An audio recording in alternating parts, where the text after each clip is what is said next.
Kahit gabi na, patuloy na nagpasaya si pambansang kamao Manny Pacquiao sa Christmas party kasama ang kanyang mga kasambahay. At bago niyan, mainit na sinalubong si Pacman sa kanyang pagbabalik sa General Santos City. Saksi si Haji Rieta.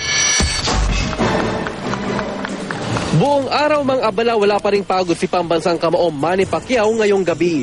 Sa mga kasambahay naman niya siya nakipag-bonding sa kanilang Christmas party.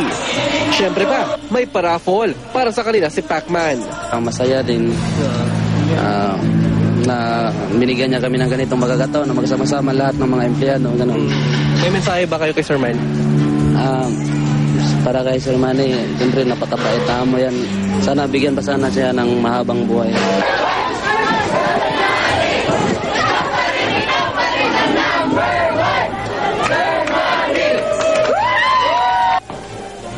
Bago nito, maaga na nagsimula ang araw ni Pacquiao sa pagbabalik niya sa Jensan. Mami D, kasama na natin si Sir Manny. Message ko kay Sir Manny. Siyempre, Masaya ko ba kayo? masaya ako talaga. Are you happy to see Lola? Oo. Bakit? Mami, malapit na birthday ng daddy. Malapit na birthday ng daddy. What can you say to Lola? What can you say to Lola? I miss you, Lola. You miss Lola so much? Tuloy ang mainit na pagbati sa kanya ng manadaanan habang patungo sa Sarangani, kung saan malapiesta naman ang hero's welcome sa kanya.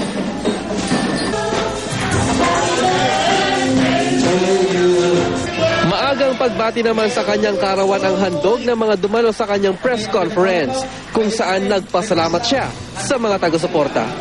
So, salamat sa inyong pagtitiwala at suporta.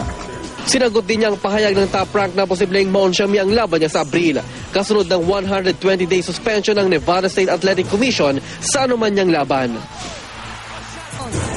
Para masuri muna siya sa epekto ng pagkaka-knockout sa kanya.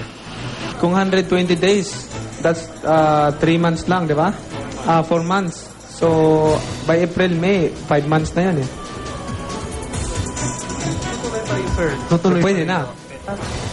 Back to work, balik sa trabaho at siyempre marami tayong dapat na tugunan ng mga problema dito sa probinsya. Mula rito sa General Santos City, ako si Haji Rieta, ang inyong saksi.